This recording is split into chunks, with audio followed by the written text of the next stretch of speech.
नदी की धार में ठंडी हवा आती तो है, नाव झरझर ही सही लहरों से टकराती तो है।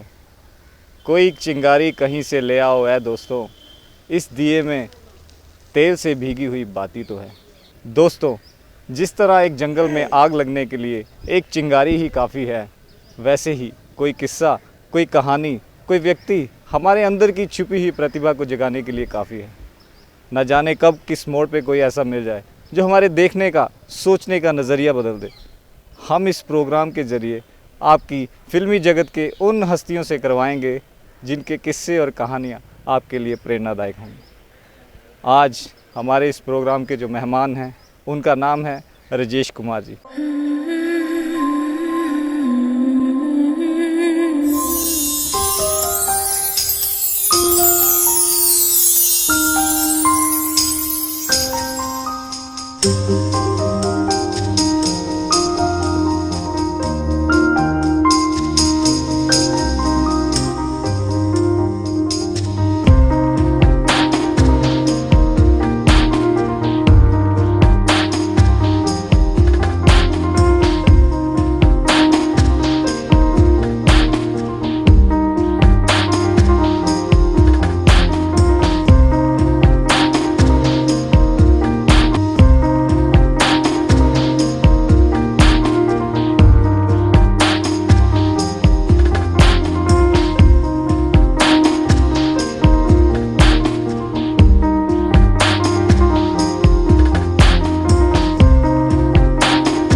राजेश जी, आपका इस प्रोग्राम में आपका हार्दिक स्वागत है। Thank you.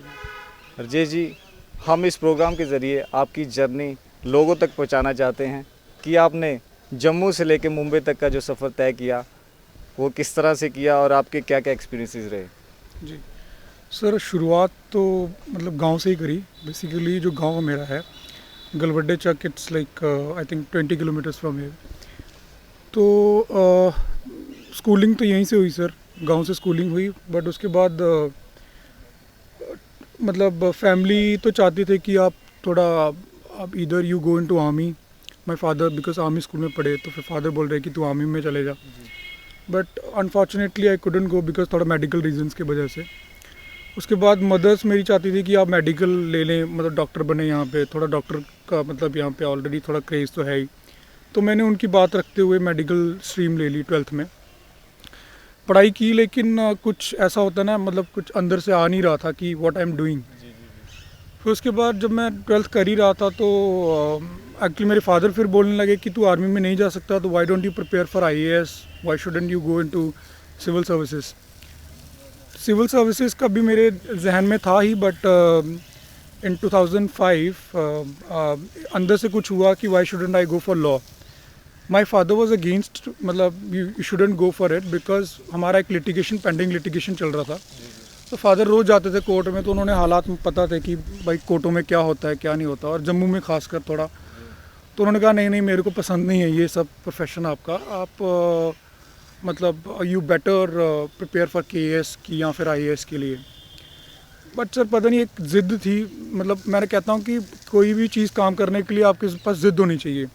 तो मेरी ज़िद यही थी कि मैं जी करूँगा इसको। जब मैंने 12th करी, फिर उसके बाद आई वेंट टू जोधपुर, एक इंस्टीट्यूट था। तब भी फादर साहब कह रहे थे कि नहीं यार, तू कहाँ, मतलब एक मेट्रोपॉलिटन सिटी में make your own name, it's quite difficult specially for us, और coming from like you know a village background and all. लेकिन एक मन में एक था कि नहीं जी करना है, अगर बाकी कर सकते हैं तो वाई शुडंट वी, मतलब we can't do it. Then मैंने एग्ज़ाम वगैरह दिए, तो मेरा सिम्बायोसिस में एडमिशन हो गया। उनका एंट्रेंस मैंने क्लियर किया, बट थोड़ा फाइनेंशियल कंस्ट्रेंट थे। When I came back I cried, like I told my father like I want to go into Symbiosis only. उन्होंने कहा नहीं जी रहने दो, अगले साल देखेंगे इस बार तो चलो जैसे कैसे भी हो गया, बट तूने चाहता था कि जाना है बाहर, मतलब पढ़ना है, तो तू करके आ गया, एंट्रेंस भी क्लियर कर लिया, अभी नेक्स्ट टाइम देखेंगे। तू मतलब अभी पैसे नहीं है हमारे पास इतने भी। तो देन आई क्राइड लाइक ऐसा, लेकिन नेक्स्ट टाइम पता नहीं मौका मिलना है, नेक्स्ट टाइम मैं क्लियर कर पाऊँगा नहीं कर पाऊँगा। To keep my words, my father managed to, you know, get some money and all. He sent me to the college. College में जाके भी फिर मैंने देखा कि जी कंपटीशन बड़ा था, मतलब वहाँ पे आपके supreme court, high court, lawyers जो हैं, एडवोकेट्स, उनके बच्चे पढ़ रहे हैं, जजों के बच्चे पढ़ रहे हैं, आईएएस ऑफिसर्स के बच्चे पढ़ रहे हैं। तो एक तो स्टैंडर्ड भी नहीं था, स्टैंडर्ड भी मेंटेन करना, फिर अपने आप को टू कैरी योर सेल्फ मतलब in par excellence with them, it was quite difficult for me. But कहते हैं कि भाई जैसे I just went with the flow, जैसा जैसा आता गया मैं वैसा वैसा करता गया। पढ़ना भी मतलब 15-16 घंटे पढ़ना कि चलो कुछ आए। तो I started grasping all those things and at the end of the day my inclination was towards only media entertainment, कि बॉलीवुड में कुछ करें, या जैसे कि इनके भी, जैसे आप फिल्म फेयर अवार्ड्स देखते हैं, मैं भी फिल्म फेयर अवार्ड्स देखता, अभी तो चलो हम जाते हैं फिल्म फेयर्स में, थोड़ा क्रेज़ होता है ना, जब टीवी पे देखते थे तो लगता था कि नहीं यार, one day I want to guide these people, I want to advise these people legally, no matter like profession तो अभी आ ही गए हैं, तो why shouldn't I try for them. तो 2009 में मैंने I was working with Aditya Birla group, I was working as an intern. तब मैंने सोचा मुंबई में ही हूँ तो why shouldn't I explore myself. So फिर करते करते I got in touch with the legal head of Balaji. तो बालाजी में देखा कि कैसे कैसे काम होता है, देन ही ऑफर्ड मी कि once you complete it why shouldn't you join me. उस टाइम भी लगता था कि कोई मतलब there is no mentor, and still there is no mentor, like अभी तक कोई ऐसा, जैसे आप वकालत जब स्टार्ट करते हैं, बच्चे भी वकालत स्टार्ट करते हैं, तो उनका एक सीनियर रहता है कि जी उनके वो सिखाते हैं कि डिस्ट्रिक्ट कोर्ट में ऐसे काम होना है, हाई कोर्ट में ऐसे फाइलिंग होनी है, सुप्रीम कोर्ट में ऐसा है। वो मुझे एक प्लेजर नहीं मिला कि I should have someone who could guide me. तो I think it's grace of the God, and of the day destiny होती है, and God is been very kind to me कि कभी भी ये मौका नहीं मिला कि मतलब दिल में रिग्रेट रहे कि कोई मेंटर नहीं था, कोई सीनियर नहीं था जो सिखा सके, कोई पढ़ा सके ये कैसे मतलब करना है। तो आई थिंक फिर जब उन्होंने मुझे थोड़ा बताया कि ऐसा ऐसा काम होता है, देन आई स्टार्टेड। एक IPR करके एक सब्जेक्ट होता है, इंटेलेक्चुअल प्रॉपर्टी राइट्स। तो मीडिया में अगर आप देखेंगे तो मीडिया एंटरटेनमेंट में दो ही चीज़ें होती हैं, एक कॉपीराइट होता है और दूसरा आपका कमर्शियल्स लाइक कॉन्ट्रैक्ट्स। अब फिल्म कोई बनती है तो फिल्म में आप देखते हैं कि भाई इसमें कॉन्ट्रैक्ट आपका पूरा प्रॉपर है कि नहीं, आर्टिस्ट के साथ कर रहे हैं, स्टूडियो के साथ कर रहे हैं। दूसरा आप देखते हैं राइट्स का, कि राइट्स आपके इंटैक्ट हैं फिल्म के, या राइट्स आप दे रहे हो ले रहे हो प्रॉपर हैं कि नहीं है। तो वो दो चीज़ें थी। और तीसरा आई वुड से कि एक लॉयर के लिए the most important thing is litigation. एक चाहे वो कॉर्पोरेट लॉयर है, चाहे वो कोई भी लॉयर है, चाहे कंपनी में काम कर रहा है, चाहे कोई भी है, लेकिन उसको एक लिटिगेशन कोर्ट्स का थोड़ा नॉलेज होना चाहिए कि कोर्ट्स में कैसे काम होता है। Courts, because end of the day अगर आप एक एग्रीमेंट भी कर रहे हैं तो agreement is subjected to the court. अगर कोई डिस्प्यूट होता है तो वो कोर्ट में जाएगा। तो आपको थोड़ी नॉलेज होनी। तो मेरा इंक्लिनेशन स्टार्टिंग से था कि कोर्ट्स में मेरे को मतलब I want to appear like as long as I am working in house also. तो इंक्लिनेशन वो भी था। तो फिर then he told me why shouldn't you try into this things. तो मैंने कहा ठीक है सर, आई वुड ट्राई। फिर मैंने thought like let me give a shot to it, कैसा होता है। बट पहले जो फाउंडेशन है हर एक चीज़ का, वो है आपका शौक़, आपका मकसद, आपका आप क्या चाहते हैं, आपका दिल क्या बोलता है, दिमाग क्या बोलता है। मैं तो कहता हूँ दिल जो आपका बोलता है वही करना चाहिए। और मुझे लगता था कि मैं जी बॉलीवुड में ही काम करना है और I want to be between the actors only, and which is why I thought like this is the best field for me. Then जब मैं पास आउट हो रहा था एक्सिस बैंक के साथ मैंने काम किया, तो I having a chance to get a pre-placement offer, but sir कहते हैं कि नहीं, मतलब हुआ नहीं, दिल से नहीं निकला कि नहीं मैं काम करूँ उधर। Then I went to Balaji के साहब जो थे संदीप सर, मैंने उनके साथ थोड़ा काम किया। उन्होंने मुझे बताया कि यार ऐसा ऐसा होता है। 1 साल काम करने के बाद then I think like God was very, मेरा एक मैं उनके साथ भी डिस्कस करता था, क्योंकि जब राउडी राठौर फिल्म आई थी उसमें मैं as a assistant legal advisor काम कर रहा था। तो वो थोड़ा थोड़ा मैं ग्रास्प करना चालू कर दिया था कि कैसे होता है, कैसे फिल्म्स में काम होता है, एक लॉयर की क्या रोल रहता है। वो करने के बाद मुझे लगा कि जी I think this is the best field that I have chosen so far for मी।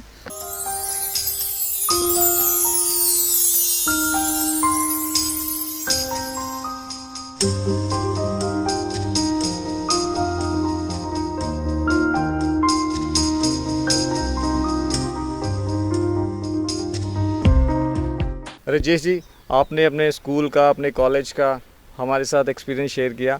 हम एक और बात जानना चाहेंगे कि आपने संजय लीला बंसाली फिल्म्स के साथ भी आपने काम किया है, जी जी उनके साथ आपका एक्सपीरियंस किस तरह से रहा, आप हमारे साथ शेयर कीजिए। जी सर के साथ it was a pleasure to work with him, like as I told you, जब मैं राउडी राठौर कर रहा था एज असिस्टेंट लीगल, जी तो एक दिल में था कि मैं अपने अपने बॉस को भी बोलता था कि one day I want to advice sir. तो खैर वो एक कहते हैं कि एक जल्दबाजी में आप कह लो कि बड़ा प्री मैच्योर डिसीजन था मेरा भी। जी जी और मेरे को लगा था कि नहीं यार, it takes time, like you know by the age matter करती है, आपका एक्सपीरियंस मैटर करता है, आपने काम कितना किया। और Sanjay sir is a legendary film maker, तो खैर उनको एडवाइस करना I think it's a pleasure for me and to work under his guidance also, like I would say I am very fortunate and still like the struggle that I have seen so far in my life and still struggle is on. Struggle तो मैं कहता हूँ हर एक आदमी का चलता ही रहता है, उनके लिए काम करना एक प्लेजर है, मतलब एक कहते हैं एक संतुष्टि मिलती है दिल को कि नहीं जी मैं कुछ कर रहा हूँ, तो फिर वो चीज़ मुझे मिलने को मिली। अभी दूसरी बात आपने कहा कि when I was working for him, the basic thing Sanjay ji के साथ काम करने का ये है कि आपको इंडिपेंडेंस देते हैं। बिल्कुल। वो आपके कभी भी मतलब आपको खुला हाथ दे देंगे कि वो एक सबसे बड़ी चीज़ है। वो आपका कोई भी उनका डिपार्टमेंट देख लें, चाहे वो एक प्रोडक्शन डिपार्टमेंट है, चाहे वो कॉस्ट्यूम डिपार्टमेंट है, चाहे वो स्क्रिप्ट रीडिंग है, चाहे वो आपका म्यूज़िक है, चाहे कंपोजिशन है, लिरिक्स है, anything, any department that you see, editing हो गया आपका, तो उन जो भी लोग उनके साथ डिपार्टमेंट डिफरेंट डिपार्टमेंट्स में काम करते हैं, वो उनमें से बेस्ट निकाल लेते हैं कि आप में क्या बेस्ट है। लाइक मेरे टेन्योर अभी मेरे को 4-5 साल हो गए, तो मैंने भी देखा है कि जो कुछ भी नहीं मतलब होते थे लोग, उनको भी उनमें से बेस्ट निकाला, no matter they are freshers, singers हो गए फॉर दैट मैटर, लिरिसिस्ट हो गए, आपके स्टोरीज राइटर्स हो गए। आप अभी हमारी फिल्म जो है बाजीराव मस्तानी, उसमें आपके कॉस्ट्यूम डिज़ाइनर्स देखेंगे, सेट डिज़ाइनर देखेंगे, they are working for the first time with sir. Set designer they are working for the first time, अभी उनको नेशनल अवार्ड भी मिला, तो सर ने उनमें से बेस्ट निकाली। तो ये नहीं है कि सिर्फ वो एक ही डिपार्टमेंट में देखते हैं, अभी आप देखेंगे कि वो लीगल डिपार्टमेंट को भी ओवरसी करते हैं, मुझे भी मतलब सारी चीज़ों में वो इन्वॉल्व रहते हैं। और उन्होंने मेरा भी बेस्ट निकाला कि यार एक तो इंडिपेंडेंस दी मुझे कि तू कर, but make sure that you do better for the company, you always think better for me and better for the films and all. तो वो एक चीज़ जहन में हमेशा रहती है। और फिर उनके साथ दूसरी चीज़ ये है कि उनको टाइम कंस्ट्रेन या फिर कैसे काम करना है वो सब उनको मतलब उनके अंदर से आ जाता है। चाहे मेरे को भी डेडलाइन दे देते हैं कि यार ये डेडलाइन है, ये एग्रीमेंट है, रणवीर हो गया, दीपिका हो गया, ये इतनी डेडलाइन में ख़त्म करना है अपने। ओके, तो वो आई थिंक वो that's a best part two work under a guidance of like such a legendary person.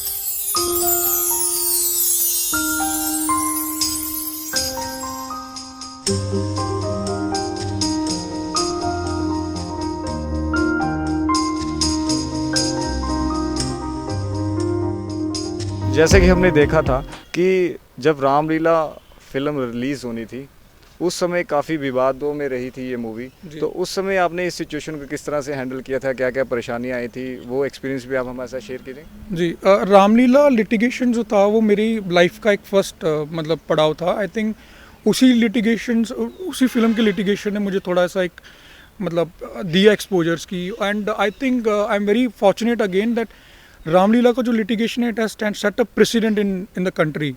अभी now there are lawyers in Bombay also, in country also, ऐसे ऐसे केस होते हैं जैसे डिसेंसी होगी, इनडिसेंसी होगी, आपकी हर्टिंग द मोरालिटी, देन अभी ऐसा प्रेसिडेंट सेट हो गया है कि ये केसेस फर्स्ट टाइम इंडिया में हुए, तो lawyers they do consult me, they ask me like कि ऐसा ऐसा आपने क्या डिफेंस लिया था। रामलीला मुझे याद है कि there are 3-4 situations. First time जब हुआ था तो जयपुर से स्टार्ट हुआ था, तो जयपुर में first FIR was launched against sir and the film. तो आई थिंक उस चीज़ से हैंडल करना मतलब आई एम वेरी फॉर्चुनेट कि अभी सर्कल ऐसा बन गया है पूरे इंडिया में। I have gotten many mentors, friends and all, तो आप they are just one phone call away from you, तो आप you can pick up the best lawyers and council and you can fly down to situation, study the matter and then you can do best to the cases. आपने तमाम तरह के experience हमारे साथ share किए। अब लास्ट में हम ये जानना चाहेंगे कि आपके क्या फ्यूचर प्लान्स हैं, हमारे दर्शकों को आप क्या मैसेज देना चाहेंगे, ये प्लीज़ हम जानना चाहेंगे। एज सच फ्यूचर तो अभी कोई प्लान किया नहीं है। As I said I always go with the flow, जैसा होता है। तो अभी तो I am heading the entire department there in. I think I would continue doing that only and try to make more excel myself more into the industry. Abhi apart from this layer, like once you're in industry, like you make friends and all, and you have good people around also, like Kapil Sharma and मान साहब, अमरिंदर गिल हो गए, दिलजीत हो गए। तो अभी इनके साथ भी आप कह सकते हैं कि एक अच्छा कोलैबोरेशन बन गया है, एक अच्छा एक मतलब कभी भी whenever they are in Bombay, तो you can go meet them, you get to know people. So I would say this is again एक पड़ाव रहता है ज़िंदगी का। पहले जब स्टार्ट किया no one know you and you start gradually starting getting to know people. मान साहब इज़ लाइक लेजेंड। हम तो खैर उनको सुनते आए, तो फिर उनके मतलब उनको मिलना, फिर टाइम एंड अगेन उनको मिलना, एक होता है कि मतलब एक लेजेंड को आप मिल रहे हैं और उनके साथ इंटरेक्शन कर रहे हैं, या फिर उनके साथ you are planning something out with them, and I think that's very fortunate thing for me. फिर उसके बाद अभी सच मैंने बोला कि कुछ प्लान तो है नहीं, but I would say like I want to work into industry. There are lot of things that you can excel into. Future projects हमारे हैं। Then I think as I said industry में there is very constrain of lawyers. Like lawyers की बड़ी, खासकर जो media entertainment lawyer हैं और अच्छे लॉयर्स जो हैं उनका थोड़ा सा कमी है। तो आई वुड से कि to touch that area I would want to work into the media field only. तो आप हमारे दर्शकों को क्या मैसेज देना चाहेंगे? मैसेज मेरा ये रहेगा कि बंदे को ज़िद्दी होना चाहिए, शौक़ होना चाहिए, एंड आई थिंक अगर आपके दिल में कुछ है करने के लिए, देन तो मुझे लगता है कि कोई भी गोल जो है वो अनअचीवेबल नहीं होता। You can achieve any goal in this country, you can achieve any goal in this world. I think then sky is a limit. तो एक मन में रहे कि नहीं जी ये काम करना है, चाहे वो कितने भी कंस्ट्रेंट आए, लोग कुछ बोले या कुछ भी मतलब आपको मुश्किल आता है। I think you should be positive towards your goal, and दिल में एक चाह रहने चाहिए। Be honest to your work. I think honesty pays you. Like आप काम करें, दिल से दिल लगा के काम करें, मेहनत करें, and one day I think whatever you want to achieve you can achieve that thing in life. तो दर्शकों, आज हमने बात की राजेश कुमार जी से, उनके किस्से और कहानियाँ हमने आपके साथ शेयर की। इसी के साथ हम इस प्रोग्राम से आपसे विदा लेते हैं। अगली श्रृंखला में फिर एक नए चेहरे के साथ मुलाकात होगी। तब तक के लिए जय हिंद, जय भारत।